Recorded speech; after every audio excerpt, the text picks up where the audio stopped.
Hello, my name is An Yu Hua. I'm a professor at Sungkyunkwan University Grad School of China. Today I will talk about China's economy and investment outlook in the post-COVID-19 era. The Chinese economy has been growing very rapidly over the past 40 years since opening up its economy in 1978 at an average rate of 9% per annum. This year, due to the outbreak of COVID-19, we're expecting a growth rate of around 2%, below 4% growth. But how about next year? There are many expectations that are being put out, and they're mostly slightly over the 6% level because this year there's the underlying effect of a very low growth. So next year we're looking at least a 6% or an 8% growth. But in the next 5 years or 10 years, the average growth rate of China will be around 5%. This means that when you invest in China, you can expect a profitability of around 5%. So in the next 10 years, the expected profitability from China will be around 5%. That's a sensible estimate. And currently, China takes up around 16.2% out of the global economy. But in 5 years' time, by 2025, they will take up 18.1%. And the Chinese population currently takes up out of the global population 17.5%. So if by 2025, China's GDP will take up 18.1% of the global GDP, that means it will be at a very similar level of its portion of the population, and the gap against the United States will narrow down. In 2025, the United States would take up 21.9% of the global economy. I told you China would take up 18.1%, so the gap will drop below 3%. Currently, that gap is around 8%, but in 5 years' time, the gap will be less than 3%. And in order for a country's economy to grow, there are certain requirements that have to be met. Neil Ferguson of Harvard University, he's a scholar into the Chinese economy, and he listed the following elements that a country needs to achieve economic growth. He said that 6 killer apps are required to achieve economic growth, the first of which is competition or a competitive mechanism. The second is the development of science and technology. The third is securing private property rights. The fourth is modern medicine, advanced modern medicine. And the fifth is a consumer society. And the sixth is work ethics. China has modern medicine and consumer society. That falls under consumption. And competition and property rights, that falls under laws and regulations. China was able to achieve rapid growth because it adopted the market economy by passing the property rights law in 2007. And it adopted capitalism in full swing. And it also has a very advanced modern medicine, and it has a population of 1.4 billion supporting its consumption. So the scale of consumption is very massive in China, and it also has a working population of more than 900 million people. So out of the 6 killer apps that Ferguson mentioned, China already has 5. And the remaining one is science and technology. Up until now, China's technology was very underdeveloped, but FDI, such as US companies, European companies, British companies, Korea, Japan, these globally pioneering companies invested directly into China and made up for that lack of technology, thereby allowing China to have all 6 elements and achieve the fastest growth in the world. Ever since 2011, it has become the second largest economy in the world. Well, then, will the Chinese economy be able to sustain this growth? In order to discuss that, we have to look at the 3 elements of economy: investment, consumption, and net exports. There's exports, capital investment, and consumption, and over the past 40 years, exports has driven the growth of China and investment. But now these two growth engines are losing momentum gradually. That's why China is striving to boost consumption. They're trying to expand domestic consumption and transition to a consumption-driven economy. Currently, consumption accounts for around 60% of China's GDP, but their goal is to bump this up to 70%. Compared to the United States, consumption takes up 68% of the United States GDP, but now annual consumption in China only takes up 39% of its GDP, which means that compared to the United States, there's much more room to grow. And also, the savings rate in China has dropped compared to 10 years ago. In 2009, it was 42%, but now this has dropped to 36%, which means that the Chinese people are spending now rather than saving. So this is a sign that the Chinese economy will transition to a consumption-driven economy. And if per capita GDP is over $10,000, we believe that country has the fundamentals to become a consumption-driven economy. But at the end of last year, China's per capita GDP passed $10,000. It's $10,478 to be exact. So this is just the beginning of China's consumption. If you go to France, if you go to the United States, if you go to Japan, if you go to Myeongdong in Korea, all you hear is Chinese. It's like Chinese people are everywhere. But what's more astonishing is that this is not the whole story. This is only the beginning, the tip of the iceberg, because China's per capita GDP has only just surpassed the $10,000 mark, and it has a population of 1.4 billion. So we're looking at an unprecedented, massive scale of consumption in the future driven by the Chinese population. This is for certain. And if China could achieve its expected level of consumption growth, I told you that GDP would grow at an average rate of 5% per year. If consumption grows in tandem by 5%, of course, there could be differences depending on whether the economic outlook is positive or negative, but consumption will grow at least 4.5% or up to 5% at maximum. So if the Chinese economy could achieve that by 2049, well, just on a side note, the People's Republic of China was established in 1949. So in 29 years' time, by 2049, China's per capita GDP will surpass $30,000. Korea's per capita GDP is currently $30,000.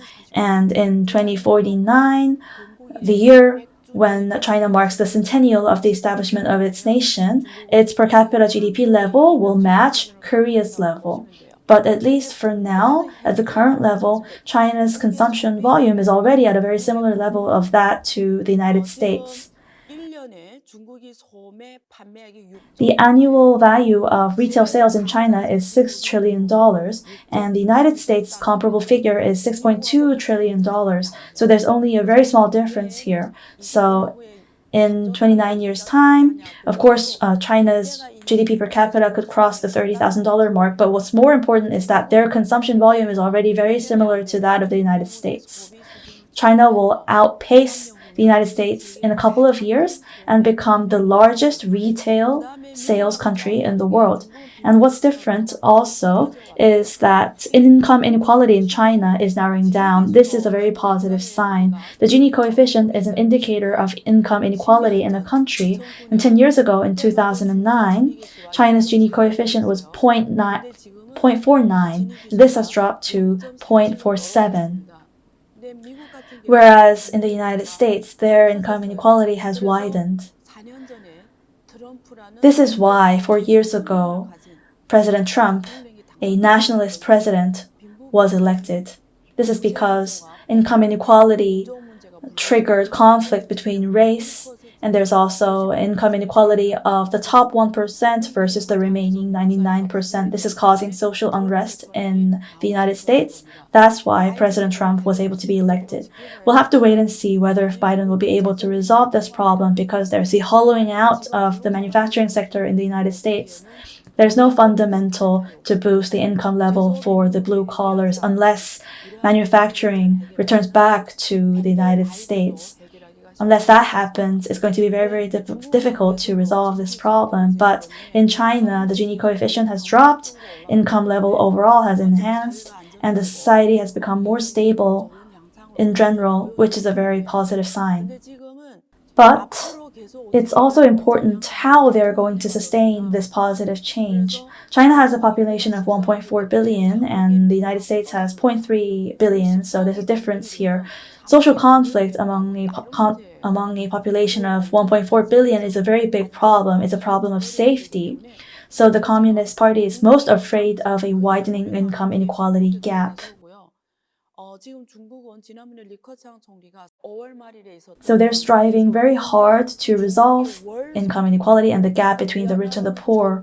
Prime Minister Li Keqiang said in May that the people who are earning less than 1,000 yuan per month, or 170,000 won in Korean won. So people who are earning less than 1,000 yuan a month amounts to 600 million.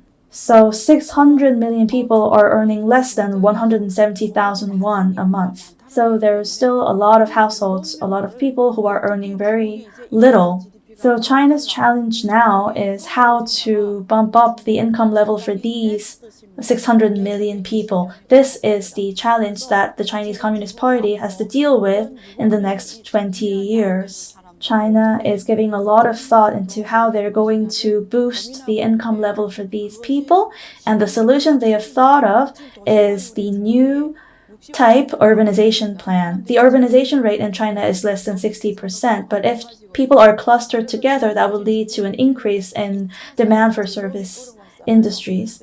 Up until now, the manufacturing sector has driven growth for China, but since 2011, the service industry has started to outpace the manufacturing industry in its growth rate, and since 2013, it has completely outpaced the manufacturing industry. But their vulnerability is that the efficiency of the service industry is very low. China's GDP started to slow down since 2014, and this is the very reason, lack of efficiency. From now on, China will have to try and expand urbanization and increase the efficiency of its service industry. And I told you that there's a lack of underdeveloped technology, and China was able to overcome this problem through FDI from multinational problems. But now there's the problem of friction against the United States, and there's widening income inequality, slowdown of economic growth. These are major challenges that China has to deal with. There's also a job shortage and the corruption of high-ranking officials and the income inequality. These are internal problems, and the external problem is the trade conflict with the United States. So the China-US relations will have a very long-lasting impact, 10 years, 20 years forward. It would be determining all international relations in the world. By this, I mean that Korea and other countries' diplomatic relations will also be determined by US-China relations. You might be wondering what China-Europe, China-Southeast Asia, China-Africa relations has to do with China-US relations. It's very hard to understand at first glance, but the relation between China and the United States will have an impact globally because the international order will be completely reshuffled. Korea, Japan, Europe, these countries rely heavily on China economically. Germany, Italy, France, Australia, Korea, Japan, these countries rely very heavily on China for their economy, but ideologically, politically, and military-wise, they rely on the United States. So depending on how the US-China relation pans out, the international relations among these countries are going to be impacted. So the US-China relation will end up impacting the governance trend, political trend, economic trend, and many global elements. Of course, there's going to be the China-US economic relationship, the military relationship, and the diplomatic relationship. The Chinese economy is currently faced with many challenges like the food crisis, energy crisis. Energy has to do with the military friction with the United States in the South China Sea. The tension is building here because oil from Iran has to come through the South China Sea, and depending on who has control over the waters there will determine the stability of China's energy.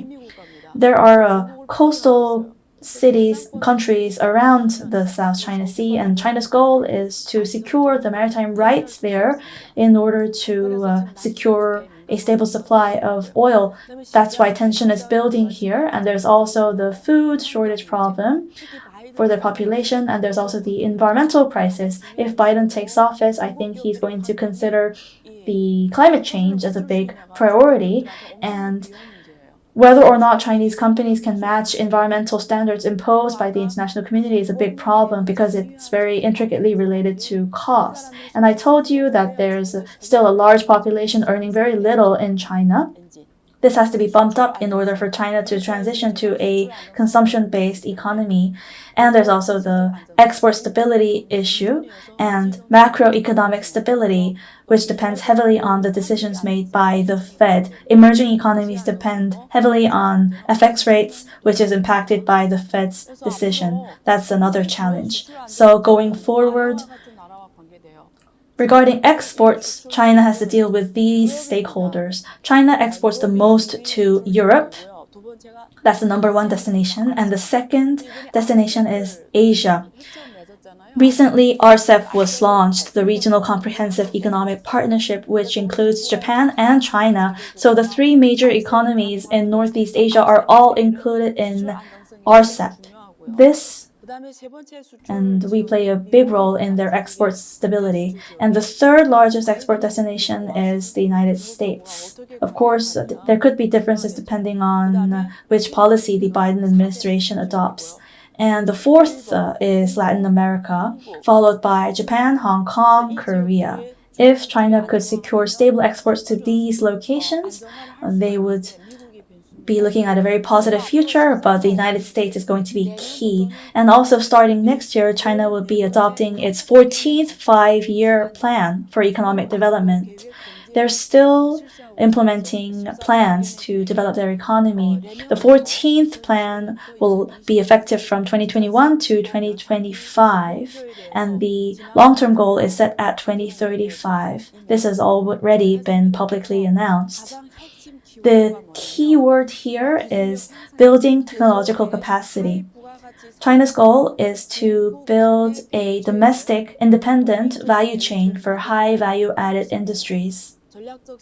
They're going to boost strategic emerging industries like next-generation ICT, bio, new energy, new material, high-tech equipment, green industries like environment-friendly vehicles, space and aerospace, maritime equipment, internet, big data, AR, convergence, next-generation telecommunication, big data centers, new infrastructure, including 5G, 6G, and fintech. So all of these new and emerging industries will be leveraged by China. They're trying to become not a chaser, but a first mover and a pioneer. So they're trying to build the digital economy as soon as possible in China and become a leading country in this area. This is their growth strategy until 2035. In order to achieve this, they're going to pursue the dual circulation plan. So internally, they're going to build a high value-added value chain.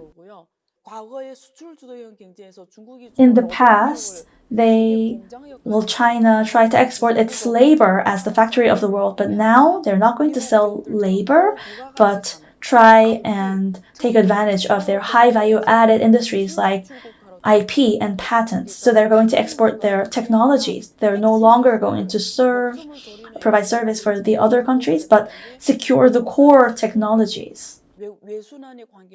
And this is how they're going to build the external circulation. Up until now, China lived off of its workforce, but ever since joining the WTO, it has gradually transitioned to exports, but they mostly sold handbags or shoes at first. But if China exports a 1 million won iPhone, Apple's iPhone, if it's cost 1 million won, even if the price is 1 million won, China would only earn less than 10,000 won. And they're no longer willing to do this anymore. China is no longer willing to export its workforce. It's going to now sell its knowledge and intellectual property. This is the key to their dual circulation strategy. So I told you that they're trying to build a value chain domestically. This means that they're going to import components from Japan and Korea. I told you earlier that if China makes an Apple smartphone, they imported OLED or semiconductors from China. But now, since they're going to build a value chain domestically, they're going to produce it and supply it domestically, not import it from Korea. So China's going to start manufacturing semiconductors, OLEDs, components, and all of those suppliers are going to be located in China. This is going to create jobs for China as well. So they're no longer going to work in low value-added industries like the shoe industry, but they're going to be involved in high value-added industries like Samsung, which means that their wage is going to be increased greatly. And if income increases, they're going to spend more. The consumption level is going to differ completely. And this is going to bring China into a consumption-driven society. And the little earning 600 million people are going to earn more now. And this is how the Chinese economy is going to transition to a consumption-driven economy. That's the essence of the dual circulation plan. Well, then, the countries like Japan or Germany or Korea who have exported to China thus far is going to face a challenge because they're no longer going to import from them. What should we do if we're not going to export to them? We have to go to China and build a company in China in order to supply to them. Up until now, China has relied heavily on the United States' technologies, but now they're going to pursue de-Americanization through the 3-5-2 policy. This means that this year, in 2020, China is going to replace 30% of the hardware made in the United States used in public institutions with domestic products. And next year, they're going to further replace another 50% into domestic products. And in 2022, they're going to replace the remaining 20%, which means that in 3 years, they're going to go 100% domestic. So they're going to de-Americanize their software and hardware. That's the 3-5-2 policy, at least for public institutions. So China is working to develop its IT systems. One case in point is Google announced that it would no longer service its latest Android 11 to Huawei smartphones. And in response, Huawei decided to adopt and incorporate the Hongmeng software instead of Android. So in their newest model, the 5G model, it doesn't feature Android but Hongmeng instead. So China is increasingly going to replace hardware and software with their domestic products. This means that Korea, Japan, Germany, and all the countries that have exported to China thus far is facing a challenge. If you see here, there is a comparison between the old model, Huawei cell phone Mate 20 Pro. The brown section indicates the portion of the Korean components. It's around 25% supplied by Samsung, LG, and SK Hynix. But if you see here in the newest model, Mate 30, it features much less Korean components, less than 10%. That's the challenge that Korea has to deal with. Same goes for Japan and Germany. But China has a vulnerability in their technological capacities, especially for semiconductors. They can domestically manufacture general products like metal components, connectors, structural components, antenna, camera, audio, battery, and the main board. They can go domestic on these, but the core components, especially the key components like NAND flash, DRAM, OLED screens, they're relying on Korea for that. And the core chips, CPU chips, semiconductor chips, they're relying on the US for that. I believe that China is going to strive to go domestic on all of these as well. It may take some time, but in 5 years or 10 years, we'll be able to see whether if they succeed. All of this is included in their 14th five-year economic plan. The most critical period would be the coming 5 years for them. China is currently in the process of implementing a new type urbanization across their nation. They're going to integrate the districts into economic blocks. There's something called the Jingjinji, which refers to Beijing, Tianjin, and Hebei. They're going to integrate that into one big block. And there's the Yangtze Delta region here, centered on Shanghai. And there's also the Pearl River Delta region, which refers to Macau, Hong Kong, Shenzhen, and Guangzhou. This region is driving more than 60% of China's GDP growth. It's the most advanced region in China. And also, recently, there is a free trade zone established in Hainan. In the past, Chinese people came to Jeju a lot because they had visa-free entry and it was duty-free. So especially rich Chinese people came to Jeju and purchased land, invested a lot, and purchased goods and services. But now, they don't have to come to Jeju anymore because the Chinese government has designated Hainan as a free trade zone. Hainan is located exactly where Jeju is for Korea. It's an island. And it's completely separate from the Chinese continent. Foreigners can come and go freely, and there's no tax imposed either. So Chinese people can come here whenever they want and buy whatever they want. And the port is opened. So there's no need for them to come to Jeju Island, and the landscape there is very similar to that of Jeju, except that it's very large, and it's also being turned into a financial hub for derivatives and intellectual property. In the future, everyone's going to be fighting over patents, and there's also a security exchange established here as well. And Chengdu and Sichuan is going to bid for the Olympics in 8 years. Chengdu is going to bid to become a candidate site. This is also becoming a hub for development in the West. So the Yellow River and the Yangtze River area is going to form a one big belt, the so-called One Belt, One Road initiative, and the cities that are nearby that area, they're especially agricultural areas.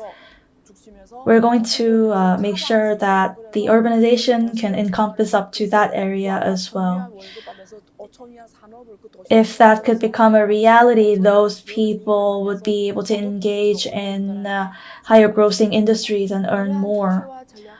We have to focus on Shenzhen here because the Chinese government is pledging to transform Shenzhen into the next London and the next New York. They're saying that Shenzhen is going to become a prime example of a socialist city and an international financial hub. So Shenzhen is going to become a technological pioneer and a financial pioneer. That's the strategy of the Chinese government. In order to make this possible and also to transform the technological industry into the backbone of the Chinese economy, the capital market has to be developed because capital has to flow in to the tech companies in order to revitalize angel investments and startup investments so that the startups can grow into unicorns and by extension to larger conglomerates. So the Chinese version of the NASDAQ is Chinext in the Shenzhen Stock Exchange, and there's also the Star Market in the Shanghai Stock Exchange.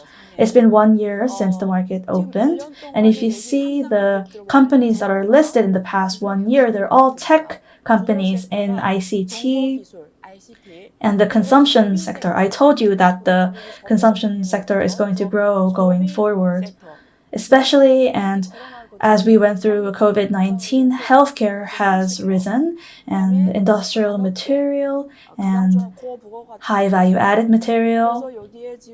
So all of the listed companies are mainly in AI, smart technology, IoT, smart vehicles, railway, and other high-value industries. And if you see here the increase in share price, we have the SSE Star 50 Index ETFs, so I'm just going to touch on it. I told you that many new emerging tech companies are listed in the Star market. This year,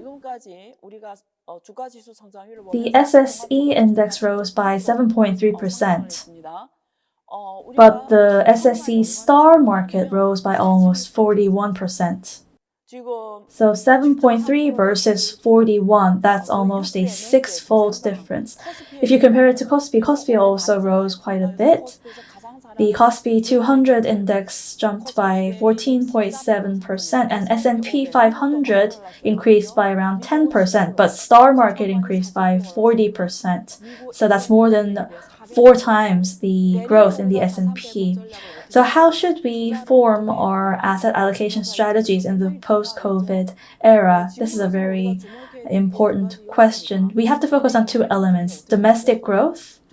In order to estimate that, we have to look at the market expectations. If the market is going to grow, we should invest in shares and equity. But if the market is going to struggle, we have to take a look at inflation.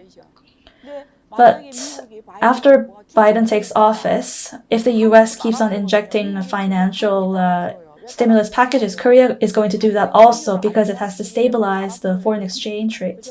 If Korea doesn't do that, the Korean won will appreciate and the export will be impacted. If export is undermined, that is a very bad sign for Korea. So as an investor, you have to invest in assets that can weather inflation. And recently, CPI is not serving as an accurate index for China, Korea, and the United States. We should not fully believe the CPI, but if the monetary policy is going to head in this direction, we have to invest in assets that can weather inflation, like gold or emerging nation currencies, or the TIPS, Treasury Inflation Protected Securities, or fixed rate bonds, or commodities. So you have to focus on where the monetary policies are heading. Depending on that, you have to adjust your strategies accordingly. If the economy is going to grow, especially this year, the conventional industries and the emerging industries went completely in the opposite direction. Conventional industries share price dropped like 30%, whereas the emerging industries grew. And this year, the fiscal stimulus package in the United States was almost 3.2 trillion. The data is proving that. And this has resulted in an increase in the government debt of the United States, and household debt would naturally follow. If you see here, the household debt in China is increasing very rapidly. Compared to GDP, it's almost 60%. The reason why the lost 2 decades began for Japan is because of the mounting household debt. Increasing household debt means a crisis for the nation. That's why Korea is faced with a crisis. Korea has a high level of household debt. Everyone has been saying that the Chinese economy is going to face a crisis, but it didn't because the household debt level was low. If you see here, up until 2016, the household debt ratio was only 40%, and only a couple of years has passed since then, but the GDP, the household debt ratio is almost 60% now. In the United States, the comparable figure was almost 100%, but because of the global financial crisis, the market restructured, and right now it's around 75.9%. The dollar over the short term is going to depreciate consistently, but depending on the circumstances in the emerging nations, people believe that the dollar is a safe asset, so there is a possibility that it will appreciate. The circumstances of other economies should be factored in as well on top of the Fed's continuous fiscal stimulus. And as I said, the government debt is mounting for the US. The leverage for that, since they've spent more than 7.2 trillion, it's more than 100% here. Over the short term, since the Biden administration is taking office, they're going to try and fight the COVID outbreak very actively, and they're going to keep on expanding the expenditure.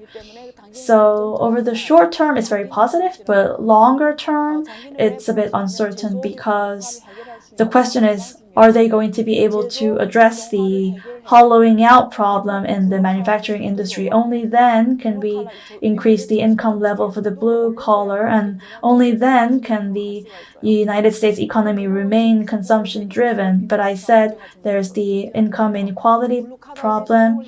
If you can improve the income level for the blue collars, if you're going to do that, you have to provide more education and training. All the people who worked for the GM in the past lost their jobs because GM went bankrupt. In order to absorb them into other sectors, they have to be retrained. That's why investments have to be made into education. And manufacturing has to return to the US because the US labor productivity rate is very low. There is a very good movie that illustrates this point. I want to recommend it to you. There is a movie that Obama produced after he stepped down from the presidency. It's called The American Factory. Please watch it. If you watch it, you'll be able to see America's future. The volatility in the American share stock market is going to expand, and in order to craft asset allocation strategies in the future, we have to focus on the global economic policies, especially the US and Chinese economic policies. Are they going to inject more money? Depending on that, Korea has to adjust its strategies because exports determine the growth for Korean companies. We have to focus on the global economic fundamentals and tweak our strategies accordingly. If we focus on China in the stock market, it would be helpful if you can follow this trend. For equity investment, you have to focus in the sector or the trend rather than a certain issue. I told you that there's the dual circulation plan being implemented. You have to focus on this area. The companies that would be strongly supported by the Chinese government, like the high value added 5G, 6G, core technology companies, and the content industry, high value added agriculture, new infrastructure, new material, especially vehicles and environment-friendly energy. I believe smart vehicles are going to become the next fast-growing industry, and it will replace smartphones. Electric cars are simply computers with 4 wheels. They're not cars. In the past, before Apple released the smartphone in 2008, everyone used a phone just to call people. But in 2008, after Apple released the smartphone, nobody thinks that a phone is used to call people. That's a side function. That's not the core function. Smartphones these days are just a small computer. It's a device for social media. I believe cars are going to follow the same trajectory. Right now, it's a mode of transportation that gets us from one location to another, but from now on, it's not going to be a mode of transportation, but it's going to be a smart device, just like a smartphone. It's going to become a social media platform. So in cars, you're going to communicate, you're going to live in your car, you're going to broadcast in your car, you're going to call people, you're going to combine it with IoT, and driving even is going to become a hobby, it's going to become a side function because it's going to be self-driving anyway. The car is going to be the center of your entertainment, center of your work. So from now on, I think the smart vehicle is going to replace smartphones.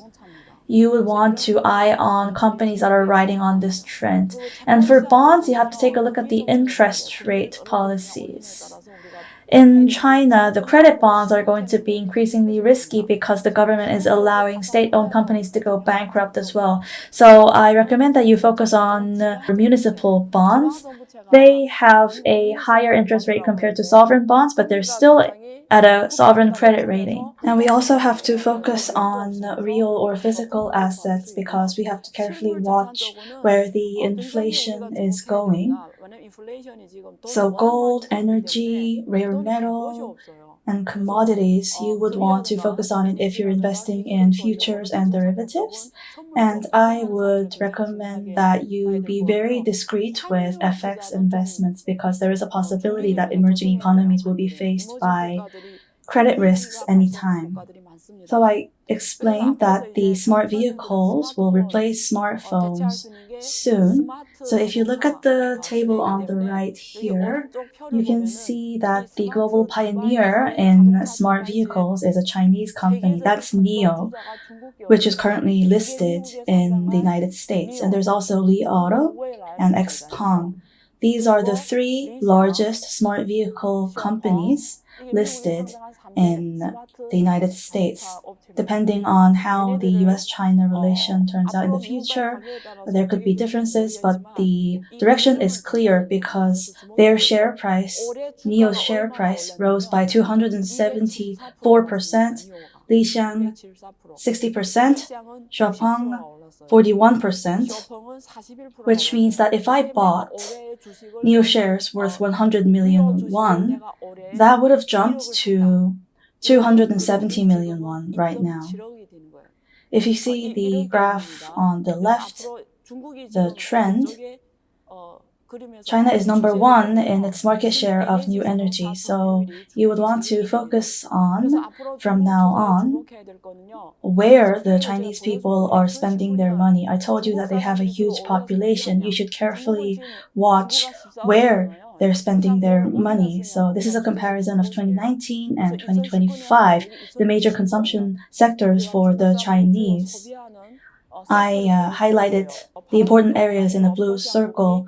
Those are the largest consumption areas in 5 years' time.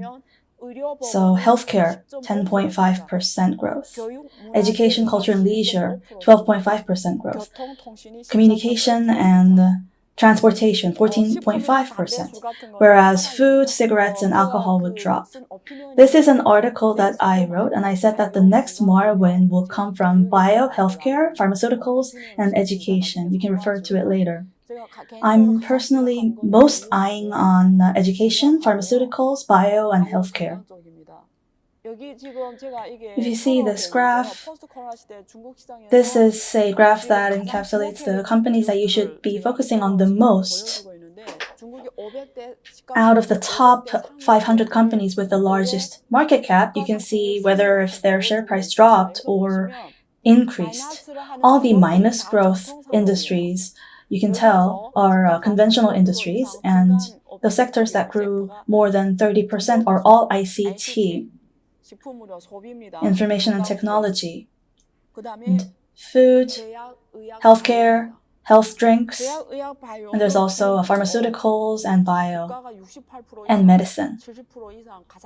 Their share prices jumped around 68%, 70%, the largest growth this year.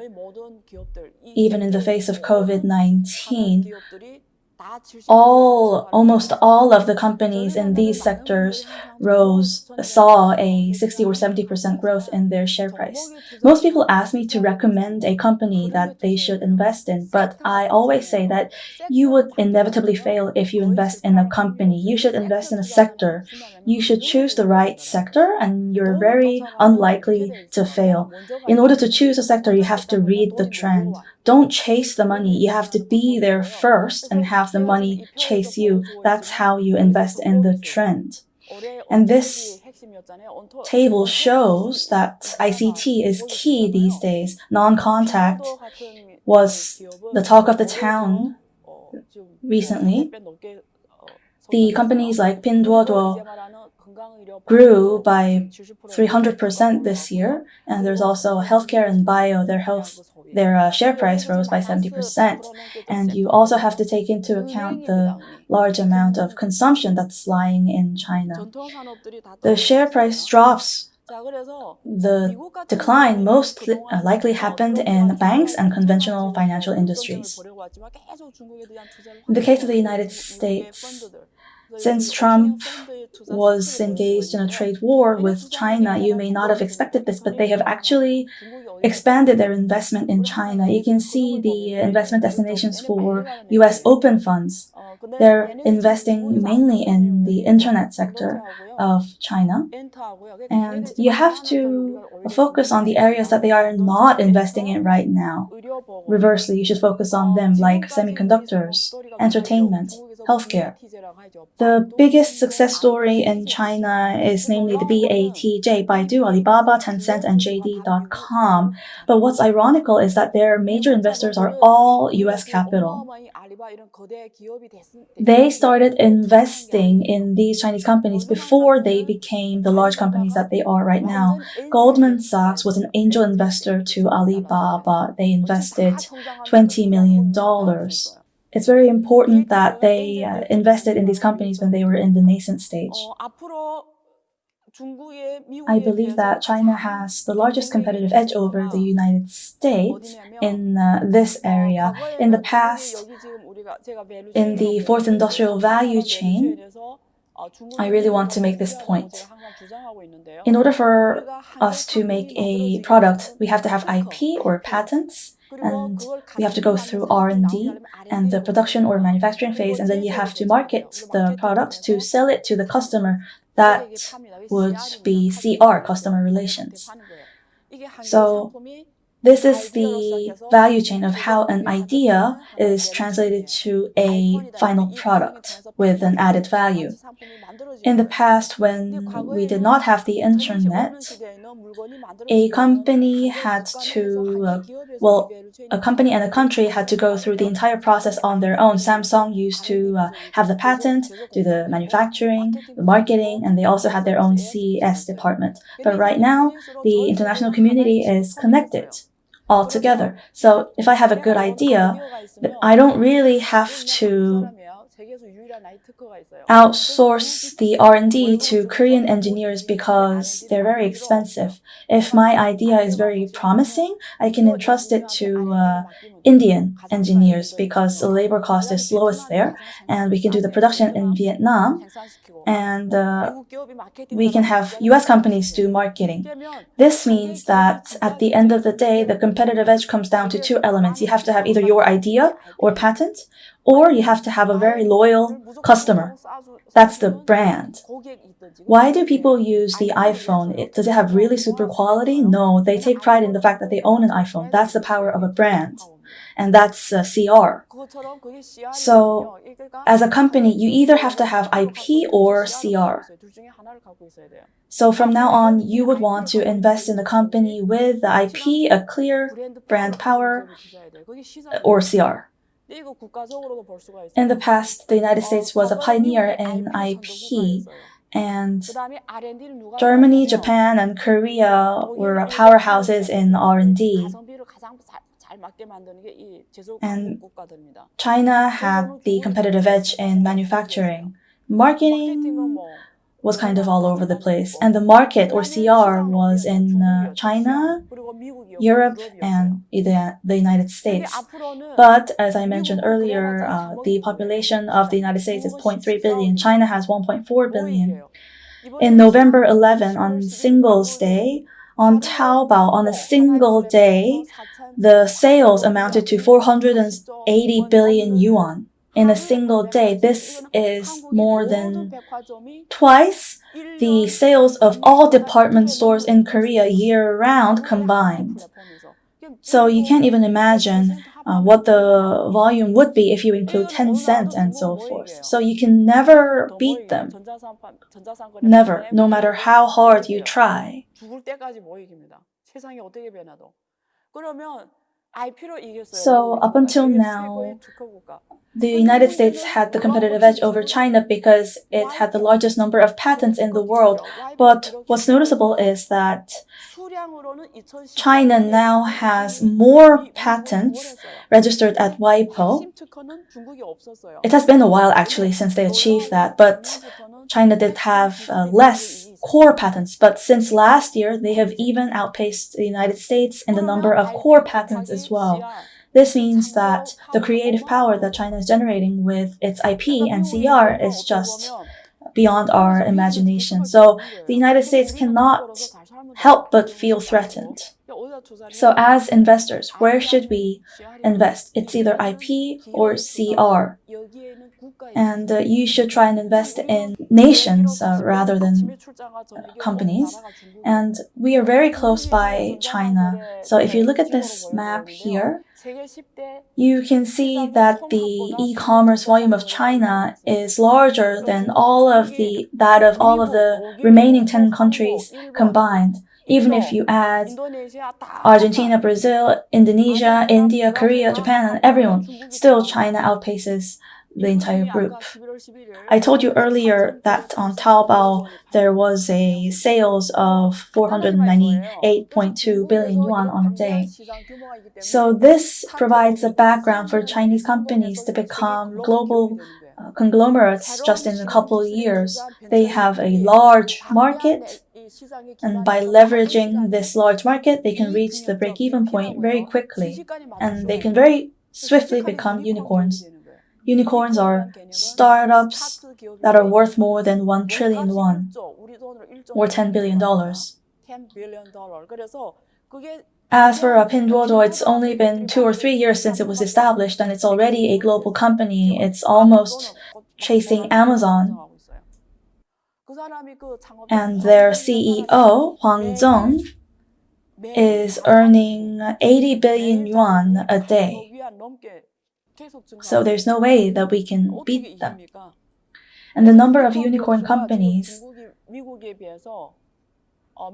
is the portion of unicorn companies is larger for China than in the United States, 42% to 41%, and this gap is only going to increase. So where are we going to invest? Companies have the largest competitive edge when they have the IP. And as individuals, we have to have our monthly income, but we also have income coming from property. We can no longer earn money from our savings because the interest rate is too low, which means that we have to invest in the companies. Especially as Koreans, we don't have a strong local market, so we have to have a monthly income and income from properties through overseas investments because our local market is pretty much restricted. We have to try and jump on the bandwagon of the growth of another company. If China is growing, we have to jump on their back, and that's how we become a winner. I have to become the shareholders of all of these unicorn companies. I have to become the largest shareholder of Pinduoduo. You might be wondering how that is possible. But there's actually a lot of opportunities that allow you to do that. It's just that people are not trying. They have their preconceptions. They are not noticing these opportunities, but they're still there. Just to summarize, look at where the unicorn companies are lying. That's the future direction where the economy is going to go. So e-commerce, AI, fintech, soft power industries, logistics, So I recommend that you eye on the companies, the industries that I just mentioned, and invest in the companies that are at the forefront of the future trend. That's the best way for you to earn income from property. You can no longer just try and manage your income, monthly income. And the very good case in point is the United States economy and the American Factory, the movie that I just mentioned. So we now have to seek ways to increase our profit from property, both as individuals and as a nation. And I'm very thankful to God that we have a very fast-growing country right next door. So we have to be wise, we have to craft clever policies so that everyone becomes a winner in their life. And with that, I would like to close my lecture. Thank you very much for listening.